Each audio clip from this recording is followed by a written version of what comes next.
provision. So I now call on Deputy Paul Murphy to move the motion. I so move. And you have 20 minutes speaking time, Paul. Thanks very much. Sharing with Gino and Mick Barry, 6, 4 and 10. First of all, I want to really thank and pay tribute to the campaigners who have been able to join us in the gallery today, and the many campaigners who are at home and are unable to join us today but are watching online or on Oireachtas TV or wherever else. Their perseverance, their strength, their courage to keep fighting for their children in the face of adversity is what keeps this issue on the political agenda, and which ultimately means that we will be successful. We need to just really keep it up. I think it is undeniable that how children with additional needs are treated in this state is a national disgrace. I think it's such a disgrace, and I'm confident of this, that in years to come, a Taoiseach will be sitting over there making a state apology for how these children were so badly failed by the state. The problem is that isn't much use. It's not much use when we are where we are today in 2024. It doesn't do anything for the almost 10,000 children who are overdue waiting for assessments of needs. It does nothing for the 110,000 children who are waiting for necessary interventions, necessary therapies. It does nothing for the almost 10,000 children amongst those who are waiting simply for a first contact from their CDNT. It does nothing for the hundreds of children who remain without appropriate school places. It does nothing for the 25 families who are forced every single month to take this state to court, to have the state use taxpayers' money to fight against them just to get their basic legal entitlements. It does nothing for the thousands of children who are transported across the state on a daily basis, in the morning, in the afternoon, at a total cost of almost €100 million a year, because there isn't an appropriate school place locally for them. We could stop all of that now. Instead of waiting for a humble, very sorrowful apology in the future, we could actually act on some of the things that are contained in the motion to stop leaving these children behind. There's a very moving piece in the Irish Examiner a couple of days ago by a journalist, Joe Fogarty, who's speaking about his own experience with a daughter with autism. He writes, a hearing test just before her second birthday in 2020 didn't show up any issues. The following year, we applied for an assessment of need, and in September 2021, secured a cancellation appointment. It was one of the infamous 90-minute meetings that lasted less than an hour. The report produced by that review team found that she needed to be assessed for autism. Her service statement, which was to follow the report within a month, we had to seek through an upheld complaint and a subsequent appeal when that complaint initially went unheeded. We didn't receive it until May last year. Almost 3 years on from her preliminary assessment that found Grace required the aforementioned interventions, she has received none of them from the CDNT except for the assessment which diagnosed her autism, something we also had to fight for so she could access a preschool suitable for her needs. That is not an unusual story. It's an extremely common story. I have so many parents contacted me who I'm in touch with who precisely are in this. I was just talking a moment ago to a woman who first had contact in 2020 and has been told won't get any services until 2026. Multiple thousands and thousands, tens of thousands of families waiting for necessary interventions. And the question, I think, we can all say this is terrible, we can all say this shouldn't happen, and this is what we'll hear, but the question is why? And at bottom, and this is what the government will not admit today, at bottom there are political choices. You look how hard this state, under Fianna Fáil and Fine Gael, fought for years for the rights of Apple, one of the richest, most powerful corporations in the world, for their right not to pay any taxes. And contrast that with the lack of resources, the lack of struggle, the lack of fight for the most vulnerable children in our society. A series of horrific political choices. The choice not to have appropriate school places in every single school, not to have a special class in every school. There are schools that have said, we're happy to have a special class and simply cannot find the staff. The massive vacancies in the CDNTs right across the country. One of the very impressive campaigners I have met through this work compiled a full list, every CDNT in the country, through FOIs, to establish the number of vacancies. And it's absolutely horrific. We have it, some of the highlights or lowlights in our motion. Average vacancy rate of over 30% nationally, rising to around 40% for occupational therapists, 70% for dietitians, 70% for play therapists, and particular problem spots in particular CDNTs, like Chamber House with a 50% vacancy, like St Columba's in Crumlin with a 60% vacancy rate. The choice not to have sufficient special needs assistance. I could go on and go on and go on. Final point I'll make is that you would be making a grave mistake to underestimate those families who were affected. To underestimate their will to go to public meetings, to mobilise outside the Dáil next week with Cara Darmody, to make this a key election issue. You would be very wise to act now instead of trying to plumose them and hope this goes away. Minister, so we've had this debate continuously over, I say, since my time in here, and I've been here 8.5 years, and unfortunately we will continue to have that debate until this issue is resolved. And it's not resolved by any means. I mean, the brutal truth is that over 120 children in the state have no place to go to, a school place in September. Now, that seems very elementary, that a state cannot provide a child with a school place.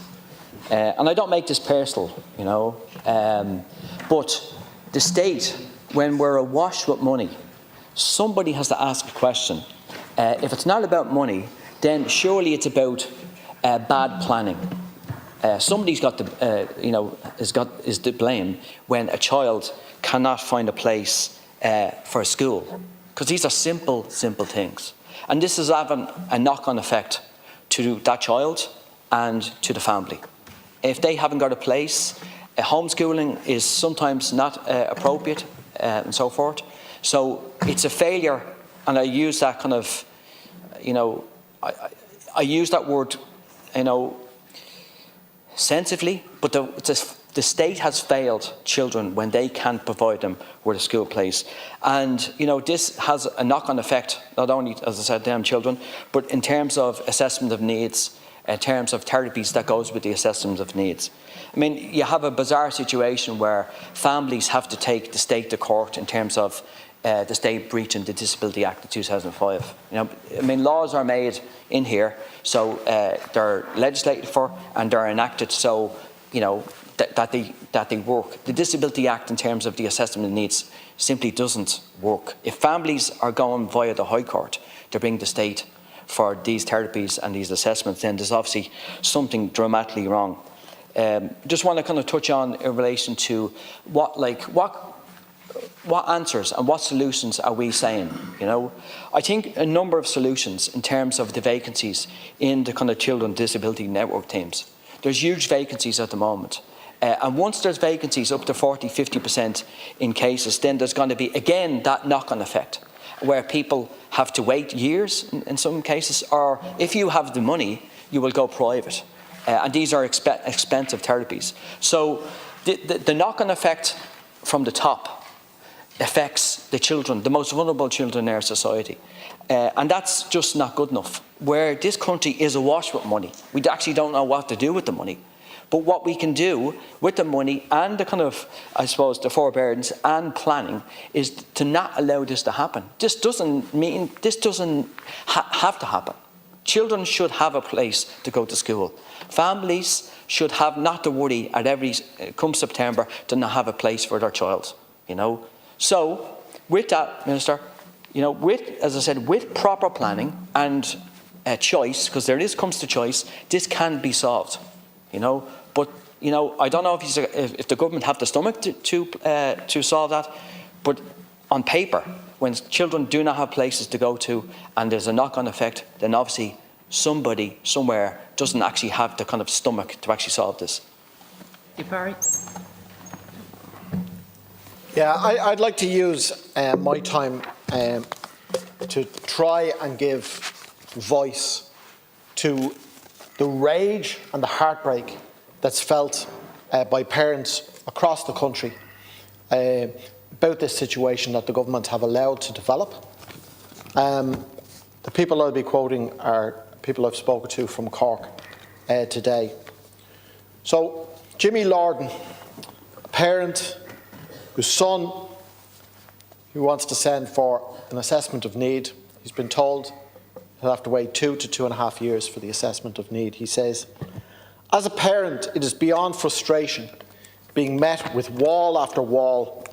My own health is definitely deteriorating as a result due to stress, worrying and feeling helpless, essentially.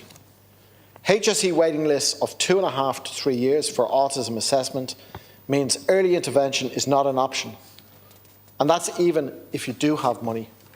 I'm willing to pay €2,500 for an assessment, but there are no private clinics available.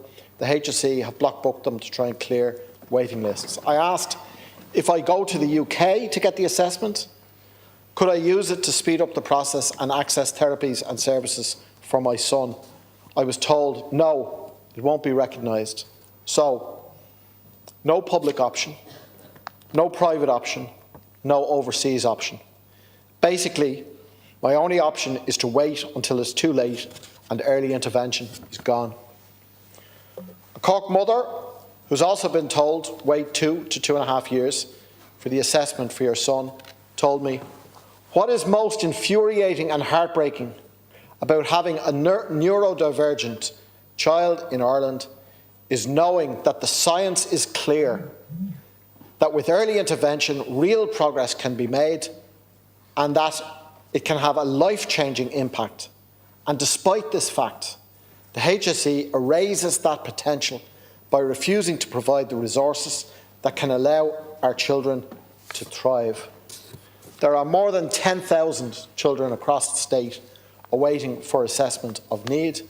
In Cork alone, there are 765, and in my own area of Cork North Lee, 338. Cara Darmody, the 14-year-old schoolgirl from County Tipperary, campaigner for disability rights, met Minister Roderick O'Gorman this afternoon along with her father Mark. I spoke to Mark after the meeting and he told me, "The Minister told us that he cannot commit to stopping the HSE from breaking the assessment of needs law within the next 12 months. The Minister, who we respect, doesn't have a short-term solution to the pain and to the suffering for thousands of families." No, he said, "The Minister, who we respect, doesn't have a short-term solution, so the pain and suffering for thousands of families continues. The government seemed to be flying blind on this issue. It was not a good day for special needs kids." Cara, of course, is calling on people to unite by assembling in Molesworth Street next Thursday, the 26th of September at 11 a.m. for a rally putting forward the demand for an end to the underfunding of autism and disability services in this budget. And I would call on people to join that protest. I would also put on the record of the House that there will be a protest in Cork on Saturday the 28th of September, assembling at 3 o'clock outside the library in the Grand Parade to support demands of this kind. And I would also urge people in Cork to attend that protest and any other protests that are taking place around the country in the run-up to the budget aimed at putting the government under pressure on these issues. Cara uses the phrase that has been popularised by Greta Thunberg in the climate movement when she says that the government need to act like the house is on fire, and clearly she believes, rightly in my opinion, that they are not. Last night, Minister Anne Rabbitte participated in a debate with a number of Cork deputies here on a topical issue about St Killian's Special School on the north side of Cork City, the largest special school in all of Munster, which hasn't had a therapist since 2019. The school was promised in November of last year by the Minister that they could access €150,000 to hire therapists. That promise has not been delivered on. A pilot has since been launched. They were hoping, expecting to be on the pilot. They weren't chosen for it. Now, last night the Minister told us, and more importantly told the people from the school, the parents, the teachers that were watching in, that there would be a second tranche for this pilot programme of bringing therapists back into the schools, the schools, the 10 schools that will be included in that second tranche will be announced at the end of October. And the only way to access funds to hire therapists will be if you are part of the programme. I think some progress was made in that debate last night, but I would make it very clear we do not want to see a situation where schools are forced to compete against themselves on the private market in order to access therapists later in this year. One of the members of the St Killian's Parents Unite campaign committee, and what an impressive group of people they are, extraordinarily impressive group of people, raised a point at a meeting recently which I think is a very interesting point, and I think it would be useful if it were to be discussed by parents of autistic kids around the country. She said that there are now about 200 special schools in the state, and that it might be a very useful thing if the parents in each of those schools were to elect 1 or 2 representatives and to link up together to form a campaigning committee to put pressure on the government on these issues. I think there's a lot of merit to that idea, and it's why I've mentioned it, to put it out there. I'm going to conclude with a quote that was sent to me by a woman called Linda O'Leary. Linda is the mother of a special needs child in Cork, and I think that she has nailed it with her quote, and I'll conclude with these words.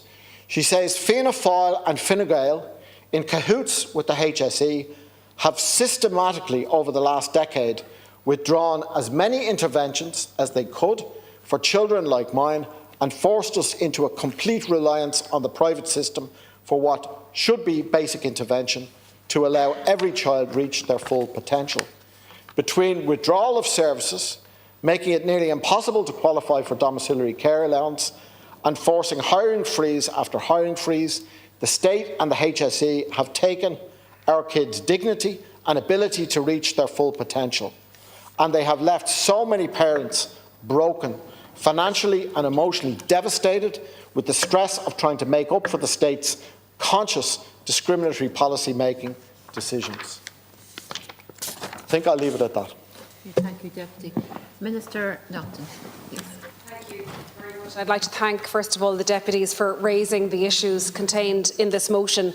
And at the outset, I'd like to say that enabling children with special educational needs to receive an appropriate education is a priority for this government. Since I was appointed as Minister for Special Education and Inclusion 5 months ago, I have met with children, their parents, teachers, SNAs, special interest groups who have provided me with invaluable insights and perspectives on the day-to-day challenges and issues, and indeed the successes in special education. Through school visits, I've seen generosity, care and compassion from entire school communities as they support, develop and nurture our young people with additional educational needs. And it makes me proud as an educator to see the progress that we have made in schools in the area of special education, particularly in recent years. Of course, there are very significant challenges. We all know and accept that, and I want to reaffirm my commitment as Minister to continuing to work to ensure that families and schools are supported. I'm pleased to have the opportunity today to set out the Government's position in relation to the education-related aspects of this motion and to outline some significant measures that we've put in place to ensure that children and young people are supported to achieve their potential. Regarding the issue of the availability of school places, I understand and I regret that there are still children today who have not yet secured a school place for this school year, and some families and students feel that our system is not working for them. This is not acceptable. It is not fair that families are put in a position of feeling that they have to fight for the right to education for their child. I am absolutely committed to improving the system we have and providing the supports needed to help every child thrive and prosper within our education system. And I think it's important to state that the system works for many children. Some 250,000 children with a special educational need are accommodated in our mainstream schools with supports. Around 28,000 children are either in a special class or a special school. We have provided 408 new special classes and 4 new special schools for this school year in Meath, Kildare, Wexford and Limerick. And since this government came into office in 2020, over 1,300 new special classes have been provided, bringing the total to 3,300. And while there is spare capacity in the system, the problem is that capacity isn't always close to where children live. And throughout the summer, the Department and the National Council for Special Education, the NCSE, have worked with schools to provide further special education places. The NCSE has been provided with an additional budget of €13 million, so an increased number of special education needs organisers, or CNOs, can work to support schools and to support families. The NCSE's work to provide additional places has focused in particular on areas in North Dublin. And I can confirm that additional special classes and special school capacity has been secured and places have been offered over recent days to students, and that will continue to be offered over the coming weeks. And it is important now that the schools move quickly to offer the available places to these children. The NCSE plans for places based on children known to them, where a parent has made contact to advise that they have a child in need of a place. However, there is an information gap. The NCSE is not always made aware of children in need of a place. In some cases, this has resulted in new classes being populated by children already in a school and not by children awaiting a place who are known to the NCSE. While the sharing of information has improved, more work is needed in this area. And that is why I have asked my department to develop new guidelines to ensure that the NCSE has information on all the children seeking a special education placement, regardless of where they live. I know that pressure for places is extremely high in some areas, and that is why I have established a new task force for Dublin 15, which will work to ensure that sufficient special educational placements will be provided for the next school year and beyond. This group will examine better ways to establish the level of need in the area so that school places can be provided earlier, giving families that certainty and avoiding the unnecessary stress. Parents are telling me they're applying to 10, 20 schools. Parents shouldn't have to do that. What we want to do here is this group needs to examine a common application system that could be introduced to reduce the burden on parents, where parents would only have to apply once. These measures will help to give the NCSE a clear picture on the number of children in need of a place and thereby allowing that better planning. Once the concept is developed for Dublin 15, I expect that a national system will be developed. I met with Don Mahon, who is the new task force chairperson, in person yesterday, and I outlined my aims for this new task force. The task force will be contacting stakeholders, including parents, school principals and patrons, to secure nominees to sit on that task force, and they will begin their work very shortly. As part of these efforts to identify and meet the need for special educational places earlier, there also needs to be better communication and information sharing between the HSE and government departments, where children present with conditions that impact their education or when they are not meeting their developmental milestones. All of this information needs to be shared earlier on a child's journey so that when they come into the school and education system, it isn't a mystery in relation to children with additional needs. I welcome the work being done by my department and the Department of Children, Equality, Disability, Integration and Youth to share information on children in the early years sector who are receiving those additional supports.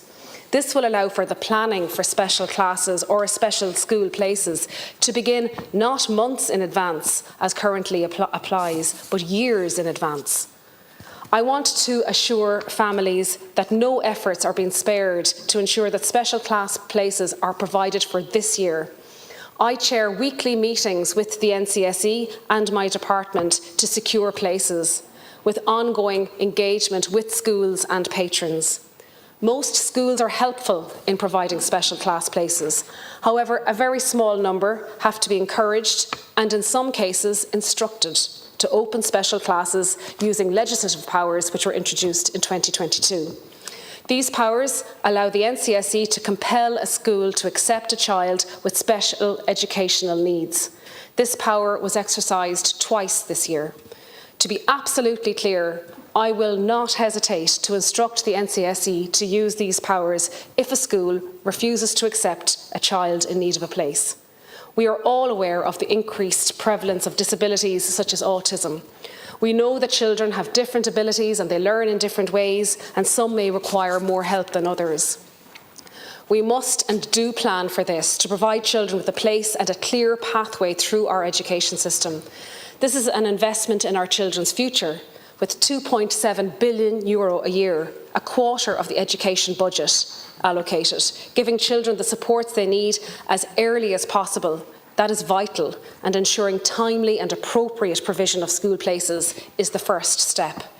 I also recognise that additional supports are required for children with special educational needs, and in that regard there are now almost 15,000 special education teachers and 22,000 SNAs working every day in mainstream schools to support children and young people and their learning. We've also progressed other types of support for children in schools, and I was particularly pleased in June to announce the establishment of the Educational Therapy Support Service, a service designed to build the capacity of teachers and school staff to provide as effectively as possible for the needs of students. This service will see therapists working in classrooms with teachers, and while the service will initially comprise of 39 therapists, it's my ambition to build this service over time to ensure that schools across the country will have access to the service.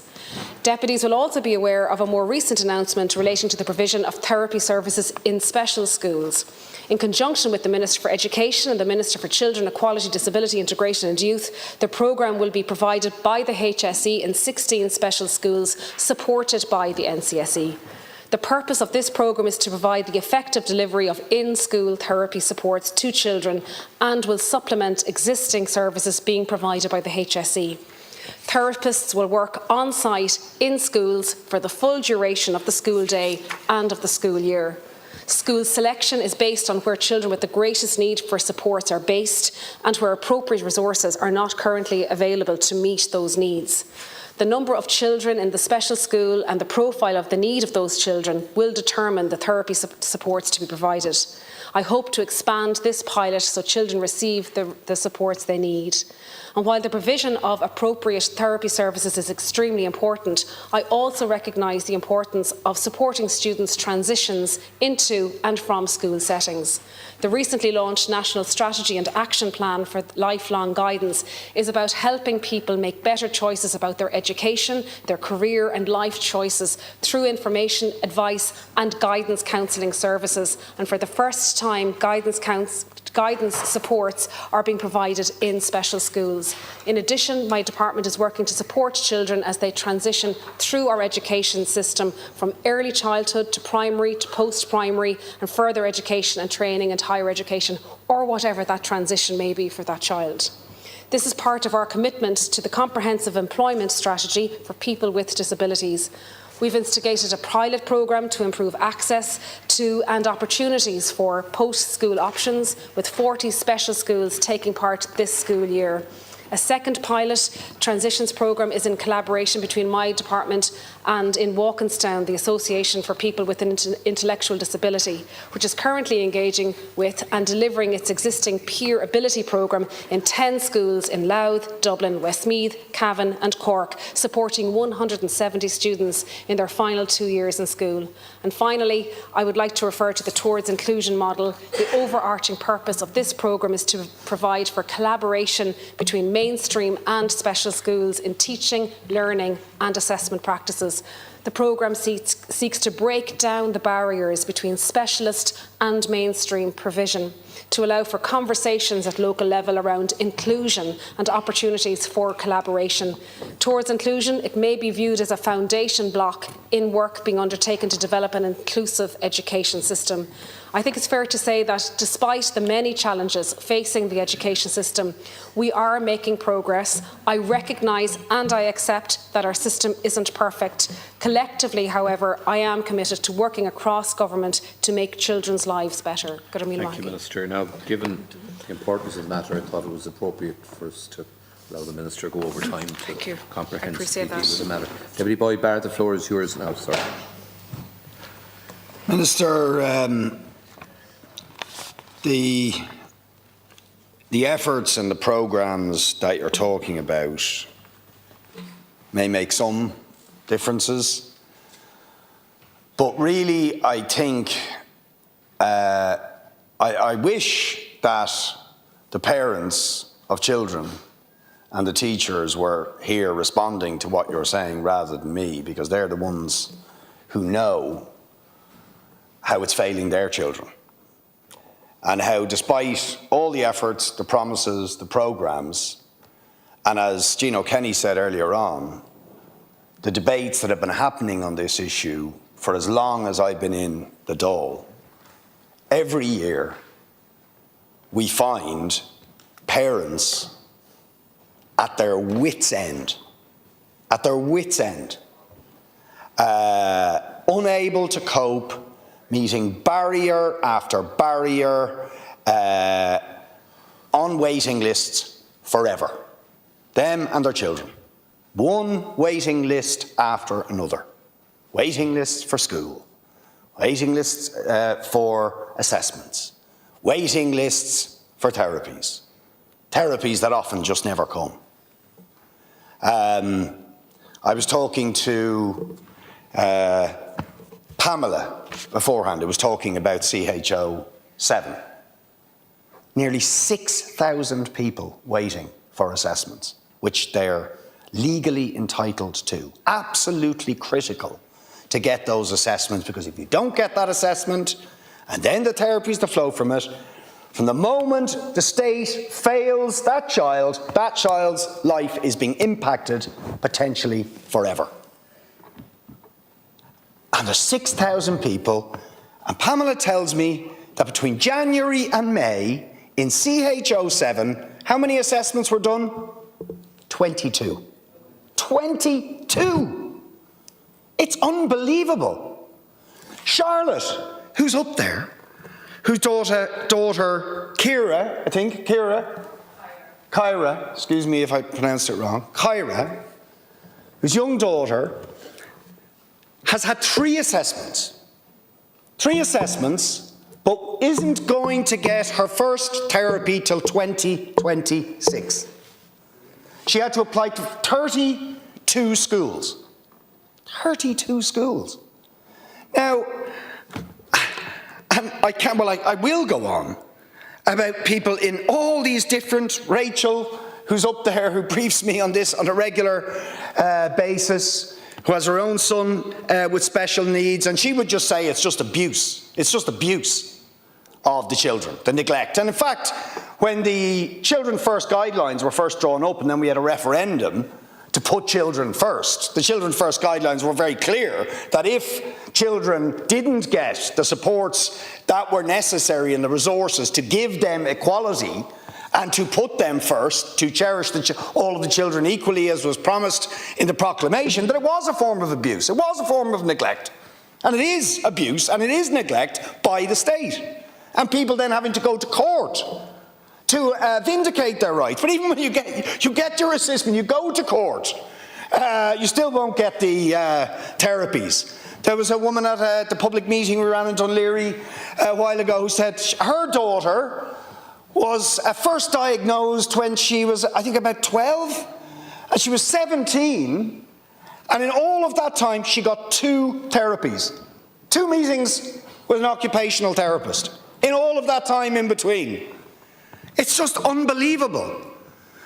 And then I got a briefing from Simon Lewis earlier this summer, you probably know him, detailing the fact that 1/3 of schools, and you've heard this before, but it's incredible after all these years, 1/3 of school actually lost special education teachers this year on this new allocation model. Because you haven't resourced it and you haven't planned for it. And you see, the thing is, as one of the parents, I think it probably was again Pamela when she was briefing us the other day, said, this isn't really rocket science, because we know, we have the CSO, we know how many children roughly there's going to be, or almost exactly how many there's going to be, and we know what proportion of children have disabilities and have special needs. Therefore, there should be school places and provision and resources and supports for all of them. In particular, in a country that has record budget surpluses, that is overflowing with revenues, that has so much money, it literally doesn't know what to do with it. It's putting it away in future funds and all the rest of it. But in the here and now, there's 120 children who don't have school places as we enter into the beginning of the school year, or who have children with special needs, where the state is having to pay, I think it's 70 million a year to transport them to other parts of the country to give them a place, which is totally unsuitable, puts the parents under massive pressure in terms of being able to see their children, because they're having to go somewhere else, or the transport costs, which are way out of their own locality and area. It's just incredible. Or in my area, I could just go through the list. Dunleary Educate Together lost 1 special education teacher this year, leaving only 1 special education teacher left. But because they haven't got a permanent school building, they're in between a community centre and another place where there are prefabs. So they have to have 2. But because of the allocation model, they've only got 1. So they simply can't provide. Or Sallynog and Clyney Educate Together, who have asked repeatedly to have a second autism class. They're one of the schools who want another autism class. There are others who are resisting and saying they can do it, they can provide this class, but the Department of Education won't approve it, even though they've asked for it. And then you sort of, have the result of this is stories like this, like Aisling and Mary, who are parents. Aisling is an SNA in Dunleary Educate Together, which is 1 child with special education needs in Monkstown Educate Together, and another one in Sallynog and Clyney Educate Together, because there aren't places sufficient in both schools. Right? So at every level, she's affected. Right, and our children, and then there's others who are on the waiting list who simply can't get in. Dalkey School Project, 1 out of 4 special education teacher posts filled. Monkstown Educate Together, 2 teachers recently left. 1 special education teacher left because of the commute times for the teachers were too much. And the cost of housing and accommodation in the area is too much, so they just can't stay in the job. And as a result, that 1 remaining special education teacher now has to go into a mainstream class to cover the other teacher who's left, who is a mainstream teacher, so the children with special needs lose out altogether. It's a disaster. Now, this can be planned for, should be planned for, because we know the numbers, they don't radically change that much, but we fail to do it. And then we have this firefighting exercise, a bit here, a bit there, but actually we're moving around deck chairs on the Titanic, and we can say the same about the CDNT teams and the CAMs, the massive understaffing and so on of these things, where we need to recruit thousands of therapists, of psychologists and so on, the allied professionals, because we are so chronically understaffed and under-resourced in these things. But there's no urgency in terms of the recruitment, or to address the issues of pay and conditions and housing, or even the issue that was brought to me there recently, I didn't know about SNAs who get injured in the course of their work, and then can't work anymore, but they're not actually given any sort of financial assistance after a period of time, after getting injured doing their work. I mean, it's shocking. Now, we are supposed to be signatories to the UNCRPD, which is about equality. Not that we really should need that, because it's in the proclamation that founded this country. And we are failing to provide that equality. It's as simple as that. We are failing to provide that equality. We're failing even to plan for it, and we're doing so in a situation when we have more resources and more wealth in this country than we've ever had before.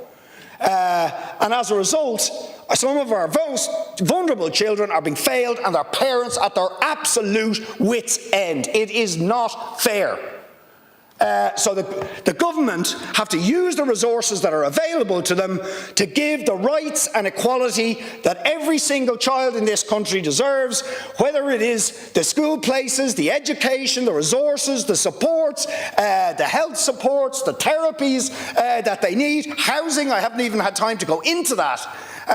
How the housing crisis is impacting in particular on children with special needs. I could go on.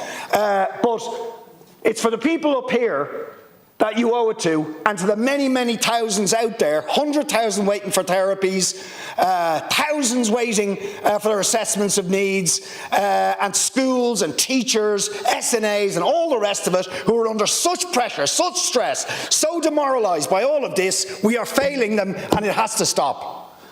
Thank you very much, Deputy Boyd Barrett. Now, we go to a Sinn Féin slot where Deputy Pauline Tully is sharing with 6 of her colleagues, I think. Deputy Tully. Thank you, Concordia. And first of all, I just want to commend the motion and thank People for Profit and Solidarity for bringing it forward. It's a very comprehensive motion, and it's one that's been discussed time and time again here by different groups bringing it forward, and yet nothing seems to change or nothing seems to improve. And I mean, the government seem to have this approach of reacting to a crisis instead of proactive planning to address the issues. And there's been quite a lot of discussion on securing appropriate school placements here. And it just beggars belief why this happens year after year, why there are insufficient school places for children. You have children going to a preschool. They go there for 2 years, sometimes 3. They're in the AIMS programme, so it's identified already that they have additional needs and that they need support. There needs to be better communication between the preschools and the primary schools, and we need to see the NCSE actually engaging with parents and with the preschools at that stage, and able to advise then on appropriate school placement in the child's community. And that when the child goes to primary school, if they're lucky enough to get an appropriate school placement in their community, they spend 8 years in that placement. The teacher, the principal and the teachers in that school know precisely what that child's needs are and what supports they require. And again, they have 8 years to ensure that there's an appropriate post-primary school place in the community for that child. And yet we come every August and we hear from distraught parents who've applied to up to 20 schools to be refused after refusal, no appropriate school placement. Or they're being bussed miles away to find a placement. It's not fair on the child, and it's not fair on the families. So the NCSE, if they should be dealing with this, I don't know if it's a case of under-resourcement. We need more CNOs perhaps to engage with all of the different families with the children who have additional needs. When I was teaching, I used to engage with a CNO, and she knew every child within her catchment area. She was regularly in contact with their families. The families had her phone number. They could lift the phone and talk to her. I talk to parents all the time, and I say to them, well, have you been in touch with your CNO? And they tell me, what's that? they don't know what a CNO is, or they have no contact. That's not good enough. I mean, we need much better communication between all the different aspects of education and with the NCSE, and then obviously with the parents. Prior to progressive disabilities being introduced, special schools had therapists attached to the schools. And it was so beneficial, because not only were the therapists dealing with and helping the children, the staff in the schools were learning from the therapists and the different approaches they were taking to dealing with the children. Those therapists were withdrawn. In some cases, they've been returned. But I just beggars believe why you need a pilot programme in special schools when they did exist at one time. And I mean, the benefits are unquestionable, and we need to see therapists back in schools. In fact, we need to see them not just in the special schools, but in our mainstream schools. And there was a very good pilot programme run in, I think it was CHO7, called a school inclusion model. It seemed to have worked very well. The therapists were put into the schools to work with them.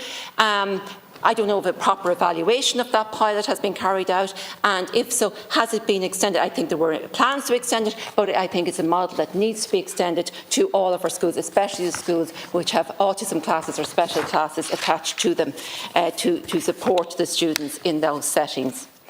The CDNTs, I mean, it's not a week goes past that I don't have a contact from a parent around engagement with a CDNT. In Cavan, the CDNT has a vacancy rate of 60%. In Monaghan, it's 40%. I think overall it's over 30% if we take the whole country. And therapists are leaving because it's just a horrible place to work, because they're not getting to do their actual job within the CDNT, because they're constantly dealing with, and they don't blame them, irate parents coming to them looking for services for their child or looking for an assessment of needs. So we've almost 10,000 children who are overdue an assessment of needs at this stage. We've over 9,000 children who are waiting for their initial contact with the CDNT. I mean, this is a crisis point and needs to be addressed. So when we have our therapists leaving the CDNTs and going into private practice, and then the HSE are paying them big money to carry out private assessments, it doesn't make any sense. They should be working within the public sector. So why are they not? So we need to address that point. Is it pay? The Section 39 pay parity still hasn't been addressed. I'm not saying that's the only issue, it's one of them. Conditions within the CDNTs is another, proper support. I mean, a parent in contact with me this week, when her child was 18 months, she requested an assessment. You know, she still hasn't received that assessment. The child is now 4. That's not fair, and I realise I'm going over my time. So this needs to be addressed, and I fully support the motion. First of all, I want to commend People Before Profit for tabling this motion and allowing us to have a debate on this important issue. Cancorla, I was first elected to the Shannon in 2011, and one of the earliest debates that I took part in was on children's disability services. And all of the challenges that were outlined in that debate and all of the asks that were made at the government at the time are again contained in the motion here today, because nothing much has changed. In fact, the only thing that's changed are the numbers of children waiting. So it's now 10,000 or almost 10,000 children waiting for an assessment of need and 110,000 waiting for essential therapies. And it's easy to see why parents of children with disabilities would be cynical of politics, because in 2005, people who were elected to sit in this chamber and legislated to confer on children with disabilities certain rights under the 2005 Disability Act. And legally, a child has a right to an assessment of need within 6 months. We decided, the Oireachtas decided on behalf of the state, that this was a legal right that those children had, and that assessment of need would be full, comprehensive, and would set out the health and the educational needs of that child. That never happened. Most children certainly haven't got their assessment of need within 6 months, and as we know, and as the motion points out, every day in the court, parents are going to court to have their children's right vindicated. So we decided as a political system we're going to confer rights on children with disabilities and then ignore it. But worse than that, and in a very cynical way, what happened was the state then put in place a yellow pack assessment of need, changed the standard operating procedure, pretended that they were reducing the waiting list, providing a lesser assessment of need. Again, the High Court examined it and said, I'm sorry, that is not the assessment of need under the Act, and they set it aside. And what have we seen? The waiting lists have gone up since. So I have to say that that was very callous, and that was obviously not a way to treat people with disability. So I don't have much more time, so I'm going to just conclude and say this. You could wallpaper this chamber with the amount of debates that we've had on disability services, but since 2005 we have failed those children, and unless we take a rights-based approach, put the capacity in, rather than trying to take shortcuts and deprive children of their needs, I fear we're going to have many more debates like the ones we're having here and fail many more children with disabilities. There's lots of failures that this government has overseen, but I have to say the failures in disability services are probably the singular greatest failure, and like all the other failures, what we get from the Taoiseach is sound bites rather than solutions. I can speak, if I can, to my experience of dealing with Monaghan families, Cancorla, and it's a very familiar story listening to other deputies. It's families waiting far too long for assessment of needs. When they get through that particular hurdle, it's waiting far too long for OT appointments, for speech and language therapies, for all the myriad of other supports that their children need. Long waiting lists, waiting times, being moved from one centre to another, no consistency in terms of the times available. Parents then being forced to pay out of their own pocket to get the therapy for their children.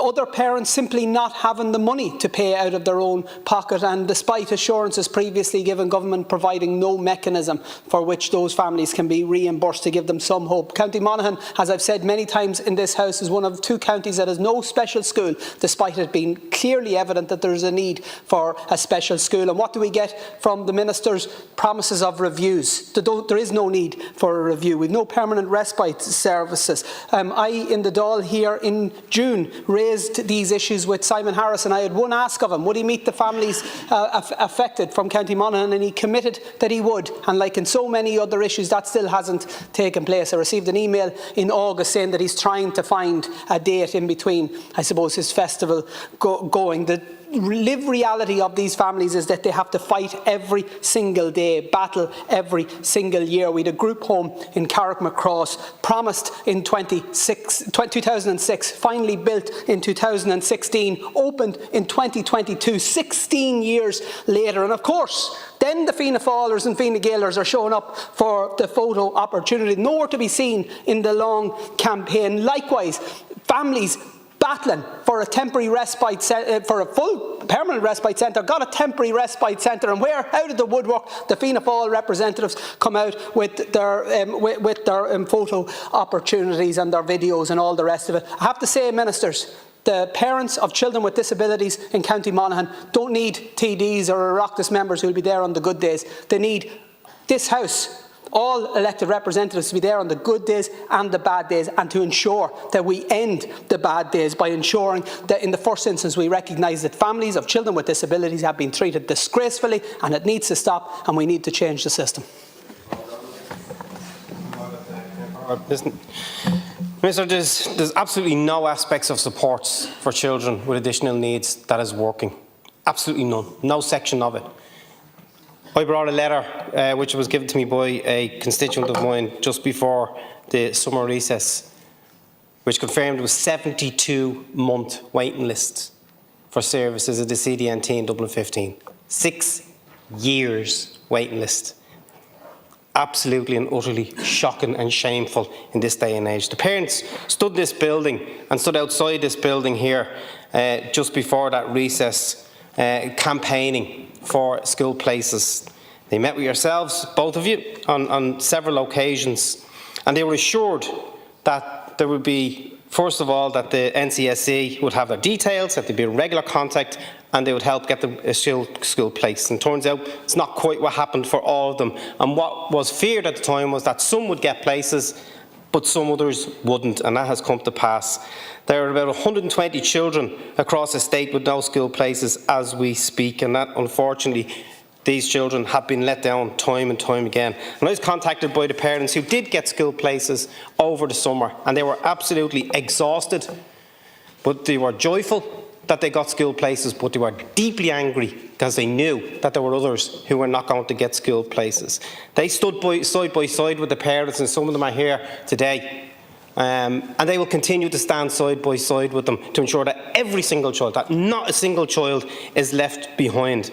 And I think what's really shameful about all of this is that this is being predicted. And I stood in 2019 with a load of hundreds of people in the Tyrrellstown Carlton Hotel. We were campaigning for a special school, the Dan New Special School, which eventually opened. But one of the key demands at that time was, this cohort of students are going to be sorted, okay?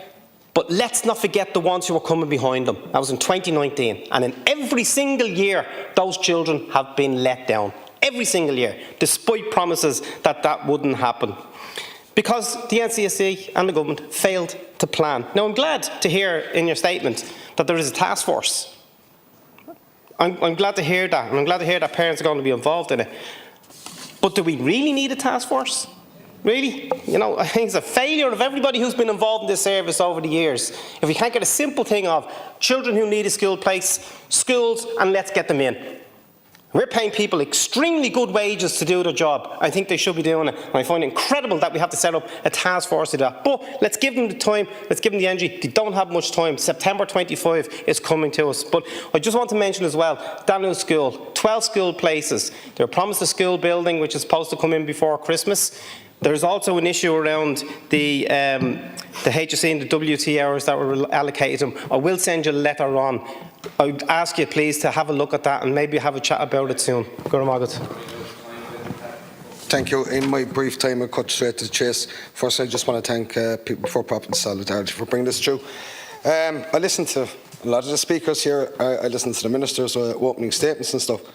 Last year, June 23, we as a committee set in an autism committee and we produced the final report.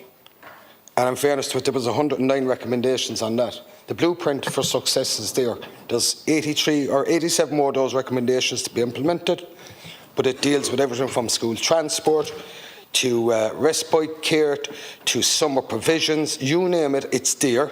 So the actual blueprint is done by an autism committee of all parties and none. So I do recommend that the government even look at that and say, well, there's your blueprint.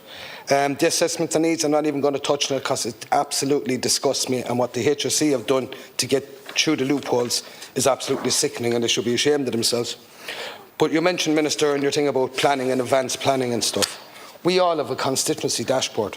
We have all the information every time there's a census comes out. I can go into my constituency in East Cork. I can go out to Ballyhooly or Ballinacurra, and you can get up on how many children have autism, what their age groups are. You can forward plan for 5, 10, 15 years. Deputy Tully mentioned it a while ago. You know, when they went to baby school, then they went to primary school. That's setting out the chart already. So I hate when we have to talk about the lack of services for people in this country, because those that are the most vulnerable are the most that have been left down, and families are absolutely stressed off their head. And I've finished on this. School transport, disability transport has been an utter shameful disgrace here again this year, and I'm black and blue from raising it since 2016. So again, I congratulate the party for bringing this motion forward. Thank you.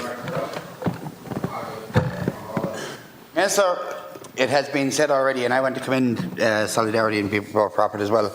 But let me speak about a young boy in my own county by the name of Josh. A local special school could not take him on the basis that his needs were outside of their remit, as his condition was turned moderate to severe. Incidentally, this is the school that his brother also goes to. Firstly, this contradicts the department's notion that a child's designation should not be a reason for a child not being accepted to a school.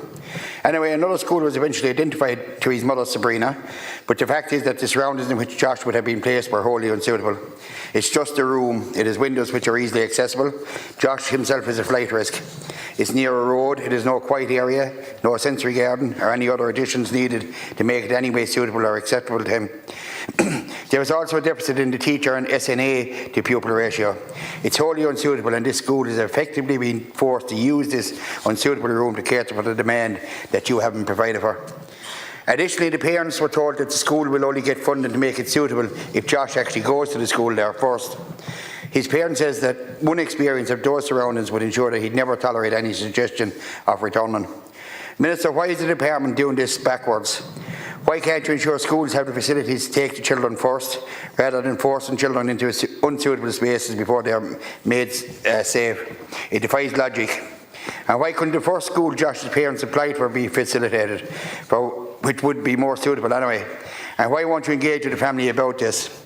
Sabrina also met with the Taoiseach recently. He made all the right sounds, but there's been nothing from him since, from his office or anybody else. I appeal to you to engage with the family who have no school to send their son to and who are being ignored by the department. I also appeal to you to revise this wholly inappropriate measure of forcing a child into unsuitable surroundings before any move is made to improve it. I have the family details here, and I've also emailed them to you. I want to remind you that you said that any family associated with the NCSE would have a school place by September. You claim you're committed to improving the situation for families. Please do the right thing for Josh and his mother Sabrina and all the other families that are affected. Gormila Margaret. Minister, I have just been sent an email. It's from Scoil Bríde in Sheila, which is in North Louth. My main worry is that we have an additional school accommodation application submitted to the Planning and Building Unit of the Department of Education since October 23. This application was put on hold after the sanctioning of our 2 autism classes due to the fact the department had pulled the provision of modular buildings for the 2024-25 year. We are sanctioned for a second autism class, and I am anxious for the accommodation for this class to be provided given the huge need in our locality. You can imagine how this goes on. Look, it is the fact that this has been sanctioned. It needs to happen. There needs to be communication, and there's a huge issue in relation to the school building programme. If we could have that addressed, and at least we would be able to provide added resources for those with disabilities, for those with autism in that particular part of my constituency, I would really appreciate it. Look, people have already spoken about the issues that exist around the assessments right through to the therapies and what children, what families cannot get. We all know, and ministers, we've both spoken about the school inclusion model and the absolute necessity to put the service, to put the therapies where the need is. While we may need medical bespoke solutions for other children, this could deal with an awful lot. We've all talked about assistive technologies, and I know that there's been a hold up sometimes from the HSC in relation to this, and whether we're talking about RPM or AAC, we need to see it. Minister Rabbit, I sent you I think a message in relation to a child development clinic, and this is the idea of kinesiologists and basically advanced services that have been used. It's almost like occupational therapy and speech and language therapy on steroids that have had a huge impact in relation to children. I think these are the sort of things that we really need to look at. And then I've spoken before, Minister, obviously in relation to my school, the Education Amendment Bill, and the idea where parents and kids with disabilities, there would be the possibility of a 2-year run-in for the school, so the school would be able to get all its ducks in a row and ensure that they had the service for that particular child. But look, we know we need to get the best bang for buck for our children. We know that even if we improve workforce planning from here on in, it'll take 4 or 5 years before we have all those OTs, all those SLTs, all those psychologists in place. So what we need to do is ensure we have a better service, and we ensure we can give the best service as we strive to fill all the absolute necessary roles. And we've been talking about this forever, but we really need to see delivery for families out there. Deputy Duncan Smith, please. Thank you, Ceann Comhairle, and I'd like to thank People for Profit Solidarity for this comprehensive motion on this most important area. As Deputy Cullinan said earlier, we could paper the walls of the Dáil with debates we've had on disability and special needs provision, and the figures are stark, they are huge, and they are shameful in terms of assessment of needs. Just under 11,000 children awaiting assessment of needs, 110,000 awaiting essential therapies. But within all these figures, there are individuals, and there's people and children. And I want to talk about Frankie Edgeworth, a beautiful boy in my own constituency, an autistic boy, 5 years of age. He can't get a school place. 30 schools have turned Frankie down for application. That is extremely disheartening and worrying for his parents, Shauna and Darren, both of whom suffer with two separate very serious conditions, one a nervous system and the other a functional neurological disorder. This is a family in intense need. But not only has poor Frankie not been able to get into a school, he has been refused 43 play schools or creches in his preschool years. So for a child who is already starting from a difficult position, he didn't get the early years education that many others can get. And his parents feeling he's already behind before he starts his formal primary education, is now not even getting his formal primary education as he approaches his 6th birthday. Unfortunately, Frankie is not alone. That is why this motion is so important. That is why this issue is so prescient at the moment. The provision of autism classes in our education system is so far behind where it needs to be. We've 3,300 primary schools in this country. Only 1,028 of them, that is a third, provide autism classes. Many times they are being provided due to the vigour, the interest, the desire of the principal or teaching staff there to deliver it. But we don't have a statutory basis for the provision of autism classes in all schools, or at least the vast majority. We may be able to accept that in some small cases a school may not have space or may be too small, but the fact that only a third of our primary schools have autism classes or non-autism neurodiverse classes is not good enough. For those that are providing them, they are meeting a huge responsibility in each community, and they are under huge pressure then from they've provided classes, they're providing help and support and education to autistic children. So then the pressure comes on from parents, understandably saying, look, I want to get my child into that school. They're providing a really good service, and the secretaries and the teachers and the principals and that school is feeling that pressure, and they want to provide more classes and they can't. And they're being held back from doing so. There's also, within certain communities, there is an inequality or an inconsistency in provision. In my area of Malahide, for example, there's no primary school has an autism class, yet the secondary school has 2. So, as we all know, admission policies are becoming more geographically based. They're tighter, at least in the Dublin and the Greater Dublin area, they're tighter geographies. So you have children now who, let's say, grow up in an area like Malahide, can't get into an autism class in Malahide, so they have to go outside Malahide to find an autism class for their children. But when they want to then get into the autism class in secondary school, they can't get in because they have gone to a primary school that's outside the catchment area. These are the fixable administrative problems and issues that can be fixed in order to make things maybe a little easier and to make more sense to families who are looking to provide and deliver education for their children. We know, and I said it last night in the debate, we have been told that the recruitment embargo has been lifted. They are just empty words. The recruitment embargo in the HSE has not been lifted. We have huge lists of vacancies in disability network teams up and down the country, and when they're being asked to fill, they're being told, the management are being told, no, you're not allowed. The embargo, in essence, is still in place. We have vacancy rates for therapists, 30% nationally, 40% for occupational therapists, 70% for dietitians, 70% for play therapists. These are frontline workers. These are vitally important therapies and therapists, and these vacancies cannot remain unfilled. And if you're going to say you're lifting a recruitment embargo, then please, in practice, lift the recruitment embargo. We've spoken before on the need to ratify the optional protocol on the UN Convention for the Rights of Persons with Disabilities. That needs to be done as a matter of urgency. I have no faith that it will be done in the lifetime of this Dáil. It must be done in the very, very early days of the next government.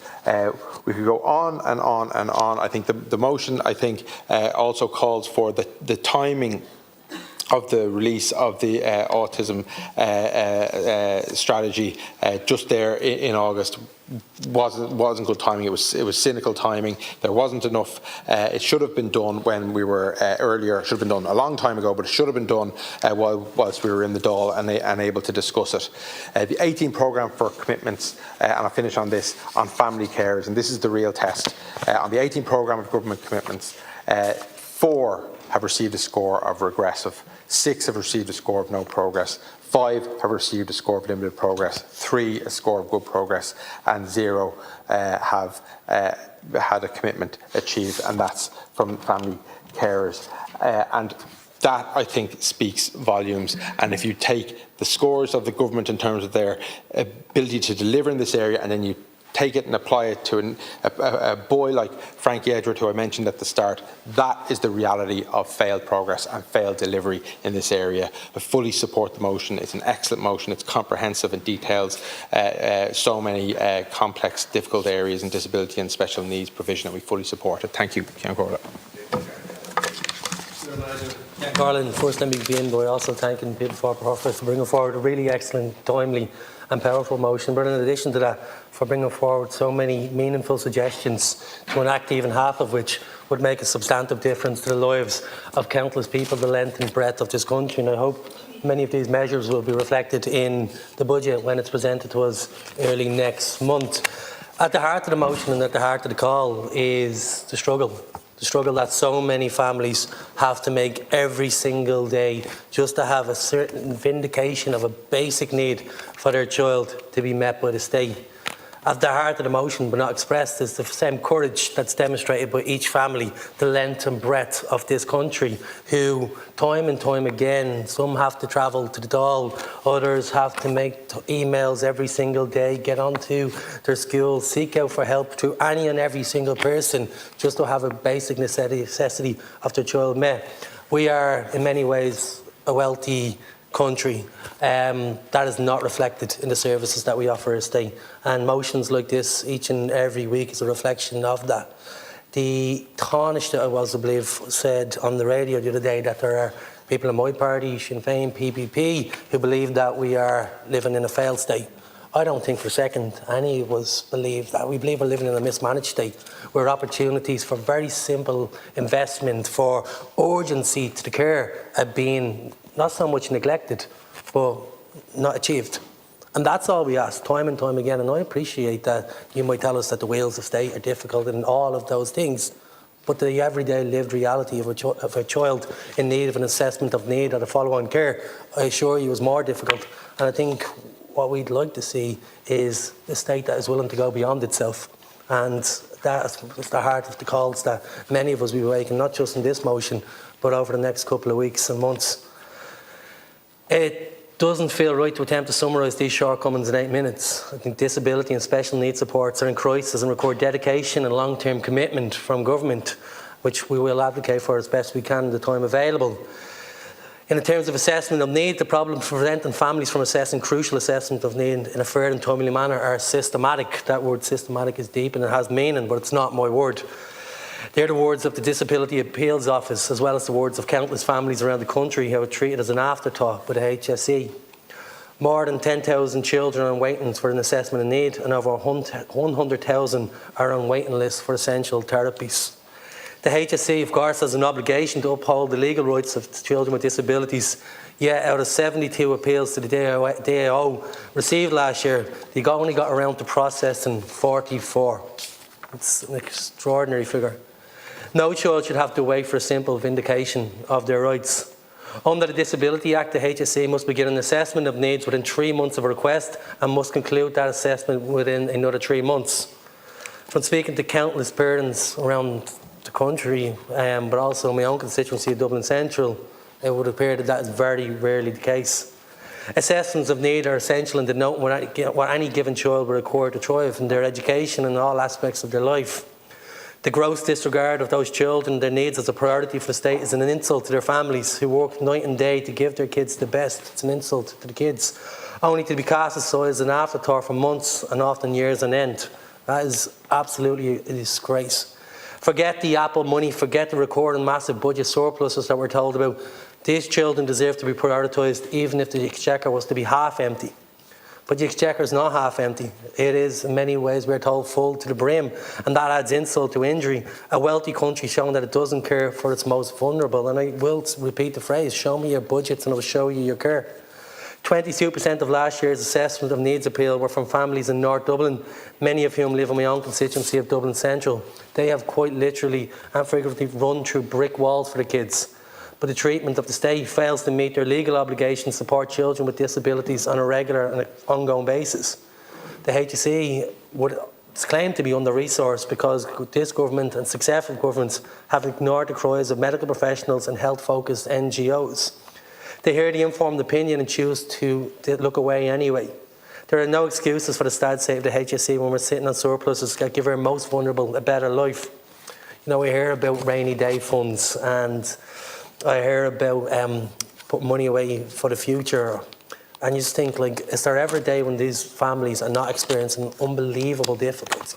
Like, we need massive investments of money, we need massive investments into people who can go into these care professions, and that needs to be reflected in terms of the urgency that the state demonstrates, and an innovation to actually bring people into these professions as well, because we need staff. Children with disabilities deserve equal opportunities for inclusion and participation in their communities and in all facets of their lives, mandated by the conventions on the right of persons with disability, and this mandate is quite simply not being upheld. The Appeals Office for Assessment of Need only had one member of staff working part-time for the majority of last year and had no disability appeals officer for 8 months. No disability appeals officer for 8 months. Can you imagine being a parent, the countless parents who make that phone call for the first time and are made aware of that reality? It's not only farcical, it is in any cruel. The budget for the entire Disability Appeals Office last year was €120,000. €120,000. And look, I think when we're all knocking at doors at the moment, people talking to us about the cost of the bike sheds and all of that, and I appreciate it. But that type of money undermined, when you see €120,000 being invested by the state in the Disability Appeals Office, it does bring into stark focus the reality. It prioritises a lack of compassion that's grossly offensive to those who have to put their lives on hold due to the lack of care they receive. Just over 1,000 out of 3,300 primary schools have autism classes, and only 410 out of 710 secondary schools have autism classes. More than 120 children were left without a school place at the beginning of September. Parents fear that these delays will lead to a regression of their child's development, or fear nobody should have to shoulder because the state isn't sufficiently providing for them. I mean, it's incredibly fear, and I'm sure all of us are getting calls by parents in that same position. And I mean, it's not just a fear, it's a reality. This break in education leaves families hamstrung, often unable to work, left to provide full-time care, and teaching in lieu of the Department of Education's misgivings. The experience of applying for school after school and facing rejection over and over is exhausting. The reality is not sustainable for families. The applications for special classes in schools aren't streamlined, often requiring hundreds of pages of submissions, taking countless hours.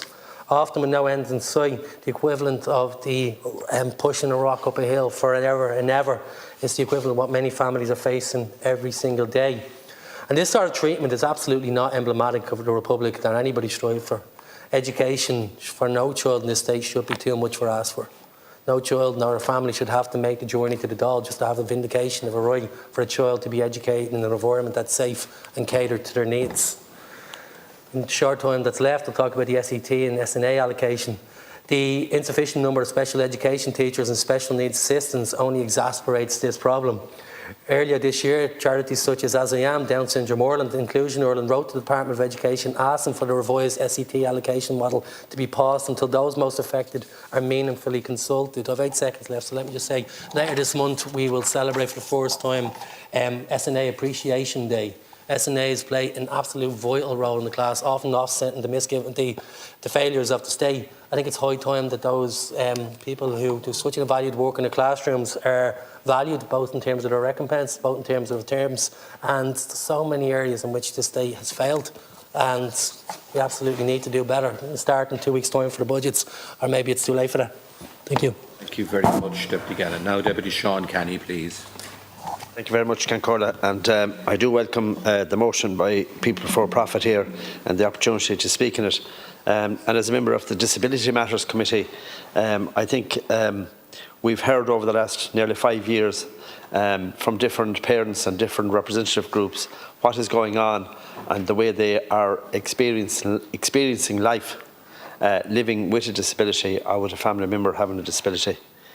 And we have it coming into our constituency office. I'm sure every TD, every public representative probably has parents coming into their office where they are caught in limbo and they cannot actually get some sort of guidance or steer on where they should go and how their child should be assessed.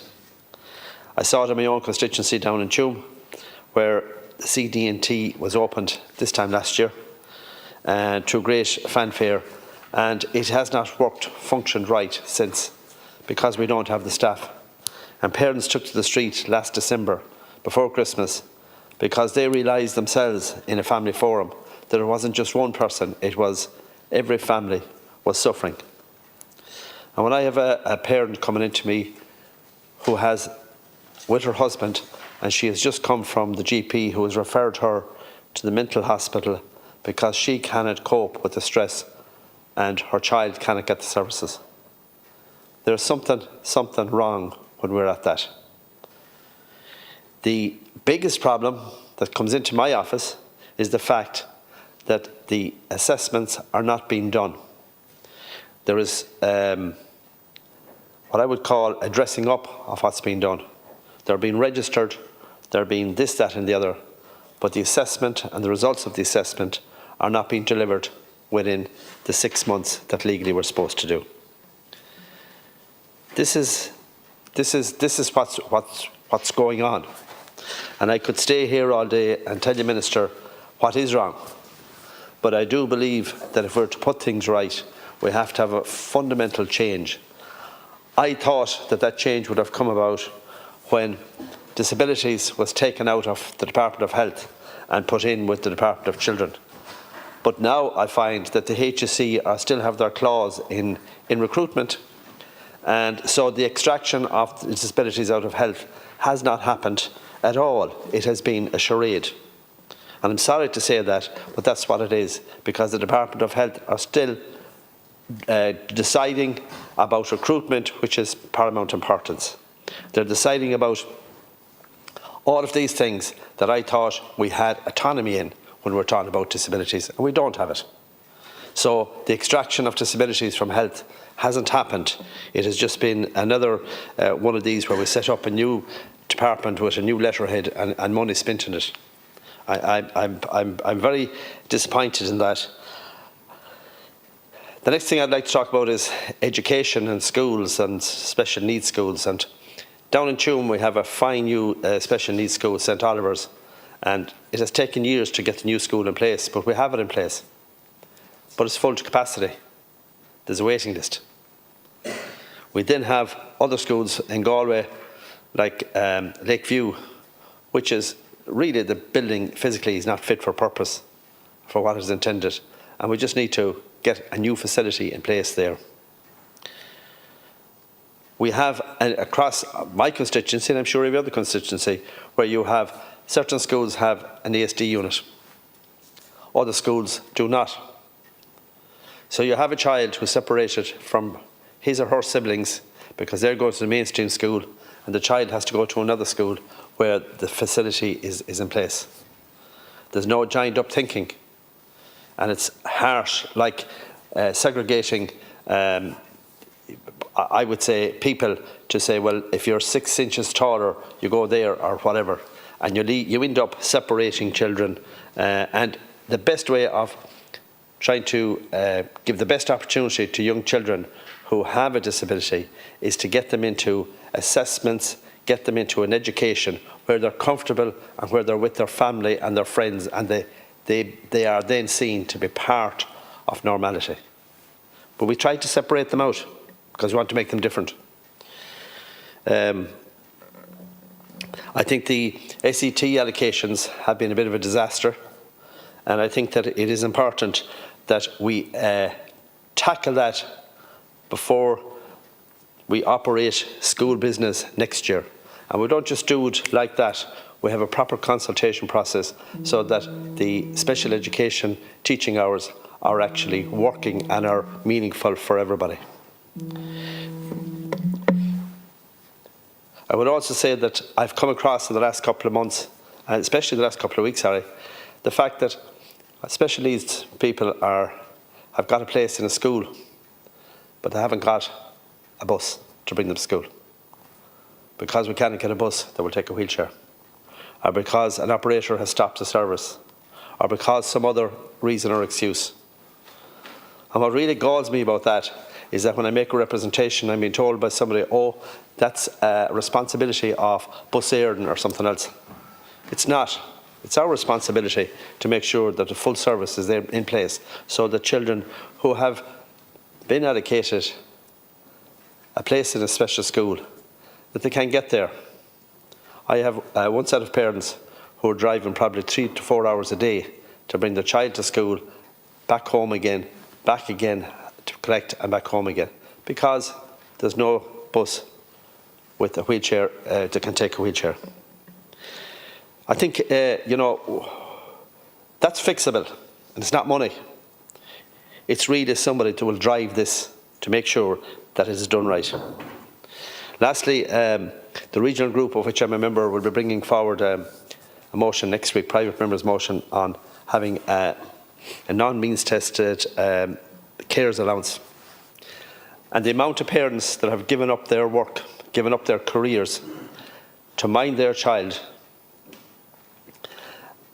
and are being denied carers allowance because their spouse is actually working and is over a certain threshold is a shame on us as politicians in this House. The service that they provide, the commitments and the sacrifices that they make, and we say you're not entitled to anything because your husband is earning money or your wife is earning money. If the parents don't do it, if the state are asked to do it, it will cost 20 billion a year. It is not a cost, it's a real investment to make sure that our children with a disability are cared for in a loving way by their parents, and that the parents are recognised for that. Lastly, I understand that this motion is not going to be opposed today, Minister, and I don't read anything into that because I take it as tokenism. What I would have liked to see would be a structured response as to how we would actually deal with the issues that are being raised here today. And I know I brought in a bill on autism maybe 3 years ago in here. At your request, I deferred it for a year. It has been buried over in your department in the committee since and has never seen the light of day. That's not the way we should be doing our business. Thank you. Thank you, Deputy. Deputy Thomas Pringle. I fully support this motion regarding disability and special needs provision and would like to thank PBP for raising this very important issue. Firstly, I would like to highlight the urgency needed in the full ratification of the optional protocol of the United Nations Convention on the Rights of Persons with Disabilities. The fact that the protocol and amendments to the Epson Act have been left to languish unaddressed for close to 2 decades is one of the clearest indicators of the lack of care and understanding this and previous governments have for disabled people, the families of disabled children and indeed carers. Secondly, I would like to emphasise the importance of acknowledging the real cost of disability via the abolishment of the means test and welcome the concept of a universal payment. The means test perpetuates poverty and verges on degradation. For example, if a disabled person gets married and their spouse earns over a certain amount, they lose their entitlement. This fully ignores the realities of disabled people and the cost of disability, as well as the barriers to employment. It creates an economic codependency that is detrimental to the disabled person and their family. This is just one example of the way this means test plays out. Needless to say, the means test indicates a lack of understanding of why there is a need for such a support and what the cost of disability truly is. The obstacles that disabled people face on a daily basis are immeasurable. Transport, shopping, accommodation, employment, education. I task anyone who feels that this means test is appropriate to spend one day overcoming these same hurdles. I guarantee that not only would you agree that the means test ignores reality, you would have found new respect and admiration for disabled lives. Similarly, I welcome the proposal to introduce a guaranteed living wage for carers that is not means tested and is constitutionally protected. As with the ignorance to the cost of disability, this government has continually shown that it has no clue as to what role carers actually provide. Means testing carers merely serves to further trap families impacted by disability in poverty. It is a slap in the face to the countless family carers who often have already overcome so much upheaval in their home and work lives. We should be showing carers gratitude and support for the millions upon millions of euro that they save the state in providing state care. We should be thanking carers for the priceless good that they do in caring for our fellow citizens. We should be treating them with grace and courtesy, and not treating them with distrust and making them jump through hoops. Finally, I wish to say that I fully support the other proposals contained within this motion. My time won't allow me to address them all individually. These proposals outline the facts and statistics of the issue, and rightly so, we need clear and quantifiable information in order to begin to address the issues. What I wish to say, though, is that the statistics, the numbers, the graphs and the data must be used to propel us forward in making these vital changes. What must not happen is that we lose sight of the lived realities that have created these facts and figures. Every percentage listed can be distilled to children at home waiting for a place in our education system with their peers. Their parents are begging and battling a system that won't recognise their child's basic human rights. Our mainstream children miss more than 21 days of school, and there is an obligation on the principal to contact TUSLA. Meanwhile, disabled children are going years, entire childhoods, excluded from education, excluded from friendships, excluded from community, and excluded from life. We must meaningfully include disabled people in our society. This is as much for our own benefit as it is for theirs. Thank you. Next, I think it's back to Government Scott. Sorry, Deputy. Apologies. No, you're fine. And I welcome the motion put forward by People for Profit and Solidarity on this very important issue.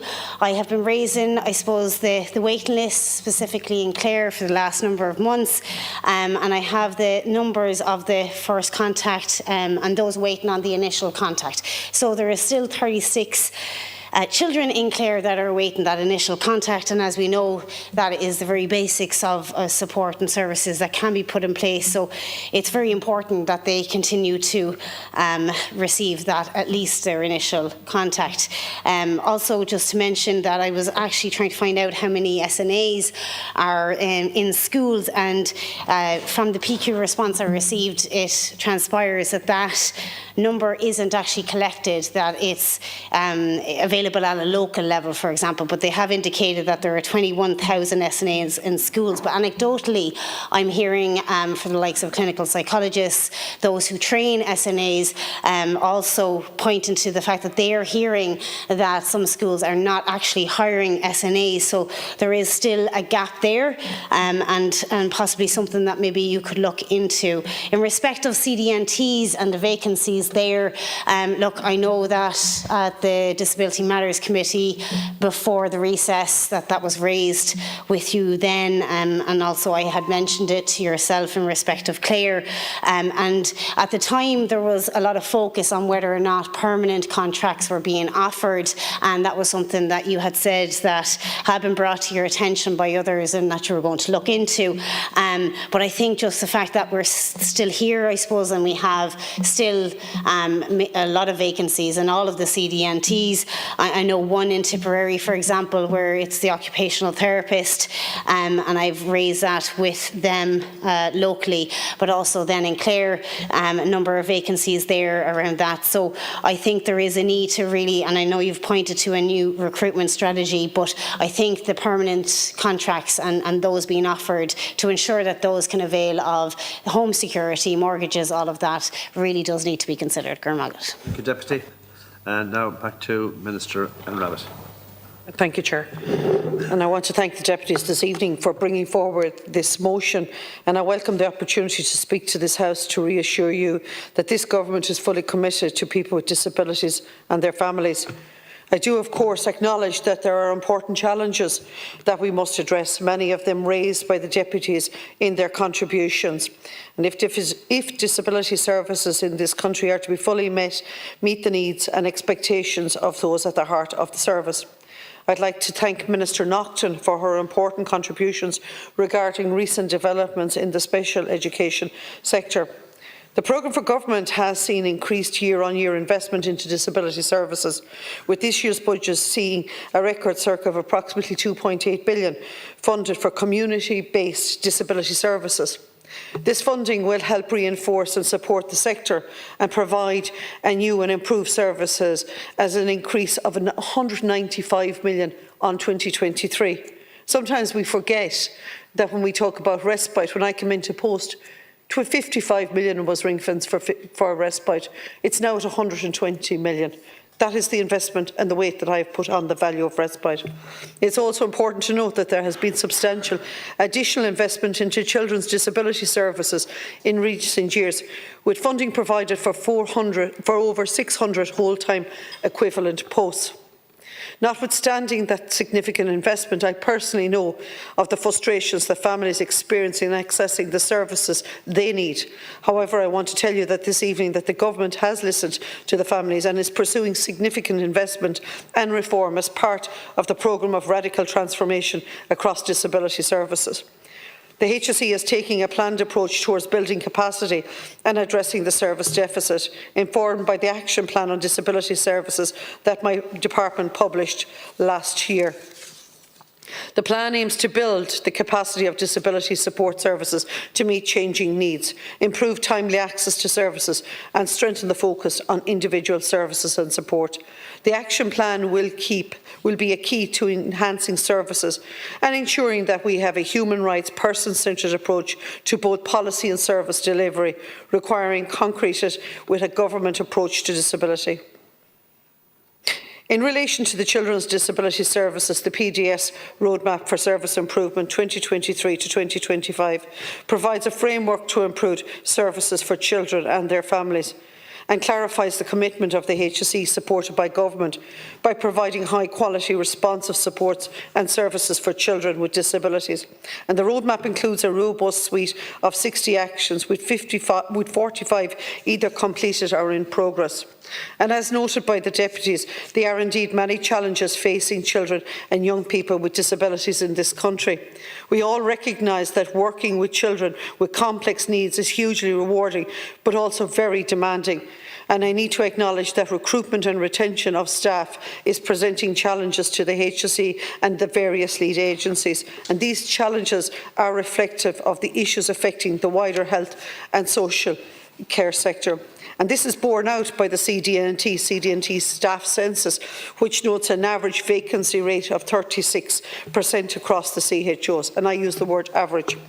The HSE continues to explore a range of options to enhance the recruitment and retention of staff to CDNTs, working collaboratively with the lead agencies to market CDNT as an employer of choice in a competitive employment market. 21 of the actions contained in the PDS roadmap are focused on CDNT retention and recruitment targets, including national and international recruitment campaigns, along with the launch of the new therapy assistant grade. whilst acknowledging the challenges that are faced by children's disability services across the country and similar challenges faced in the special education sector, we must also acknowledge the developments and the investment that have taken place during this programme for government. And we can see the positive impact of these measures in various areas. Funding has been provided in recent years for specific measures to address the AON backlog, £11.5 million in budget 2023 and £5 million in budget 2024. And in the first 6 months of 2024, completed assessments were up by 28%, aided by recently introduced the investment of £6.8 million for the waiting list initiatives. Despite the recruitment and retention challenges across children's disability services, the number of whole-time equivalents working in our CDT is increasing year on year. But I still acknowledge we still have over 700 vacancies. In July, Government approved the prioritisation of funding to support the expansion and training places in priority healthcare areas, including speech and language therapy, occupational therapy and physiotherapy. And working with the Department of Deferris, we plan to increase our places in our OTs, physios and speech and languages over the 2 recruitment cycles by 33%. There were 3,393 children on the CAMHS waiting list in July 2024. Nationally, this represents a decrease of 900 children waiting for CAMHS community mental health services, down from 4,293 in December 2022. The data also shows at the end of July 2024, 94.2% of all urgent cases were responded to within 72 hours. The growth in care being delivered in primary care in the community is reflected in 6% increase in therapy services delivered within community in 2023, with primary care services delivering service to 1,397,000 people. Therapy users in 2023. In August, Government agreed to support the special schools pilot for enhanced in-school therapy supports for 16 schools, developed by my department and the Department of Education, supported by the HSE and NCSE. And I think it's important, Deputy Tully, to speak exactly to that point where you raised, why were we doing a pilot when therapists were already back in there in schools in 2019. It's important to say that in 2021 we secured funding to put back in 81 therapists, but unfortunately the HSE applied the line of aligning to but not in. Aligning to was keeping them on the CDNTs but not putting them back into the special schools. In some schools, therapists were not removed out of, so there is an inequity in our education system at the moment. But in order to ensure that there is good governance and there is good right supports, it is now a collaborative approach between the Department of Education and DCD, the NCSE and the HSE, so as that the children are receiving, that we can actually assess the support that is going in, and it's in therapies that is going into the pilot as opposed to aligning to. And that's a government policy and direction that has been taken. Additional 10 schools will come on board on a phased basis, and the announcement of those 10 additional schools will be in October of this year. The significant benefit to this pilot is that therapists will be on site during school hours. Home-based supports will be provided outside of school hours in the usual way, delivered through the CDNTs. And this will be recorded and tracked to demonstrate that children in special schools are being prioritised. And we need to continue to invest in children's services and special education. And the motion does raise important points. And while we have made significant progress over the last 5 years, I think we all acknowledge how important it is that we continue to develop services so that all children are provided an appropriate level of service. The scale of the challenges in this area is well understood by Government and the HSE. However, substantial and concrete efforts are being made to focus on finding workable solutions to address the issues and improve services and supports for children with disabilities and their families.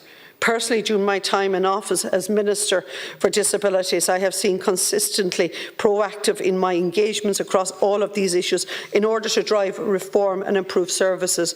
And I am acutely aware that, like myself, no one wants to see a child having to wait 1 year 1 month or 1 day more than necessary to receive the therapy supports that they need. And I would sincerely like to thank all the deputies who have contributed this evening to the debate and ensure that this government will remain intensely focused on providing the best possible service we can for children and adults with disabilities. Now, people for profit, Deputy Bree Smith and Deputy Paul Murphy, 5 minutes each. First of all, I'd like to thank those in the gallery who've come here today and who consistently campaign for their children and for all of our children, for all of us, by the work that they do. I want to congratulate Greg from Ballymun and his Mrs. Celine, because they have fought like tigers in Finglas and got their son a place when up to the last minute he hadn't got one. Likewise to Nicola O'Dea. I don't think they're here today, but nevertheless we have other amazing people here today, including Hugo and his dad. And Hugo asked me on the way in here, Hugo has special needs, why will the unions not answer my letters? He has written to the trade unions and asked them to help mobilise demonstrations to force this government to do something about special needs. Fair play to Hugo, well done. And I would think you deserve an answer to that question. Why do the unions not answer your letter? Indeed. But I want to approach this from a slightly different angle.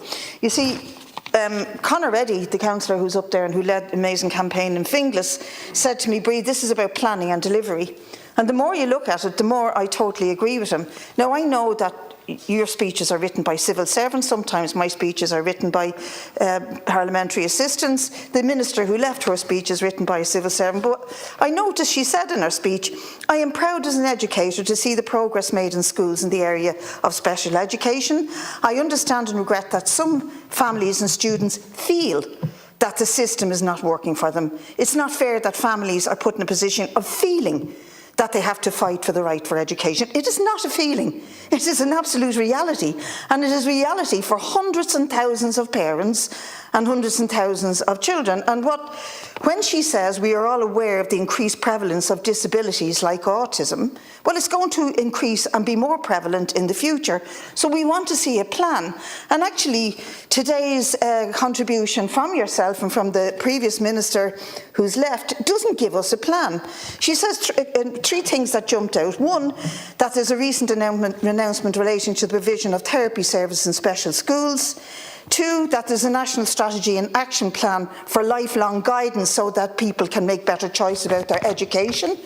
And three, that there's a comprehensive employment strategy for people with disabilities. And four, she speaks about the Towards Inclusion programme. Brilliant, delighted, great.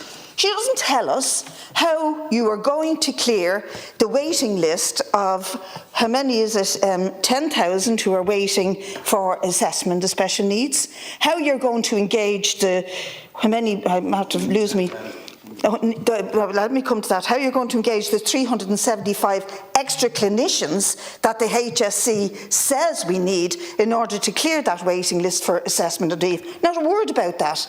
Nor do we hear, as Richard pointed out, there are 110,000 children waiting for therapies, and there's a 30% overall void in the number of therapists available. You didn't tell us about how you're going to do that. Neither did you tell us about how you're going to increase the spaces in university to train new therapists for the future. That's in our motion. All of these things about have a plan, an immediate plan to get the 375 extra clinicians in, an immediate plan to increase the therapy places in university, an immediate plan to employ therapists and retain them. Look at their work, their pay, their conditions. Can they access housing? Why are they leaving jobs? If we can recruit them, how can we hold on to them? That is the plan we need to see. Otherwise it's lip service, and I know you're not going to oppose this. The government have not put forward a counter motion or an amendment or any of that stuff, so there'll be no vote on this, there'll be no controversy. Who could vote against this? You'd be out of your skull to vote against this, so you're not going to. But what are you going to do about it? What are you going to do about the chairperson's bill that was passed and that is sitting waiting in some kind of a laboratory for the committees to look at, and it never gets looked at? How are you going to deal with these things? And that's what we needed to hear today, was planning and delivery. No more platitudes, no more, oh, it's great and we've done this and this. We're going to announce 16 schools in October and we're working with the Minister for Education with this. That's great, lovely. But what we really need is a plan to deal with this as a matter of urgency. And urgency because we daily come across people, and I've recently written to you about one, and she has had a huge amount of help since I wrote, but she came to me when I was a young councillor looking for services for her child. He is now a big, strong man who beats her up. And she needed respite and she needed care for him. Now she's getting it. But had she not been screaming and almost killed, and me screaming at you, she would still be out there suffering. We need an urgent plan. Thank you, Deputy Paul Murphy. Thanks to everybody who participated in the debate. I've sat through many debates like this in the Dáil, and I've heard the Minister's responses in the past.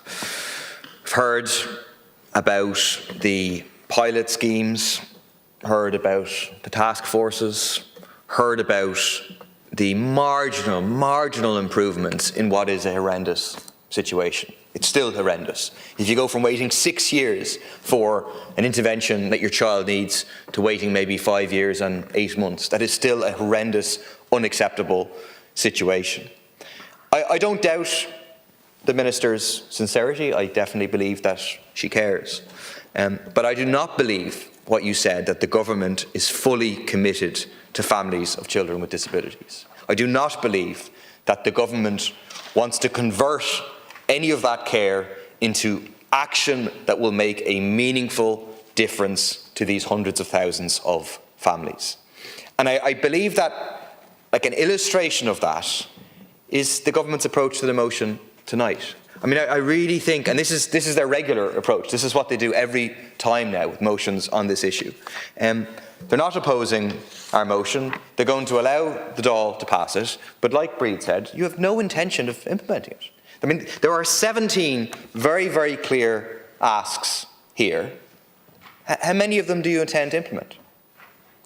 I don't believe you intend to implement a single one of them. And that's just then the height of cynicism. It makes a joke of this democracy that you're able to bring in a motion, say we need to do this, and the government's able to let it pass, and the Dáil will officially say these things, but then you don't intend to do them. I'll give you an example. Number 12, immediately ratify the optional protocol of UN Convention on the Rights of Persons with Disabilities. You do not intend to immediately ratify it. Why? Because if you do, then the likes of Greg Lewis or the likes of Charlotte, the likes of people whose children are denied the education that they are entitled to under Article 24 of the UNCRPD, education on an equal basis with others in the communities in which they live, they could take action against the state. So you don't intend to do that. You don't intend to scrap the means test for those on disability allowance. You don't intend to scrap the means test for carers allowance. You don't intend to make sure that they are payments that cover the real costs of having a disability. The budget is a week and a half away. You do not intend to do that. You do not intend, as number 17 calls for, to invest an additional 2.5 billion and massively expand funding for disability payments in 2025 as the first year of a transformational multi-year programme to end exclusion and poverty for disabled people and ensure that no one is left behind.